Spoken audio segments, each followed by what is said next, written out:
Want to change the default messaging app on your Samsung Galaxy S26 Ultra and use a different one for texts and chats? Don't worry, here's how to switch it in just a few steps.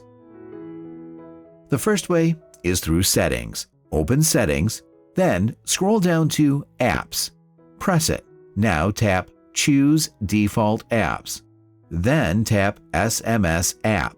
Here you'll see all the messaging apps installed on your phone. Just select the one you want to use. And that's it. Your phone will now use that app as the default for text messages. Now, there's also a faster way. If you just installed a new messaging app, like Signal or another SMS app, just open it.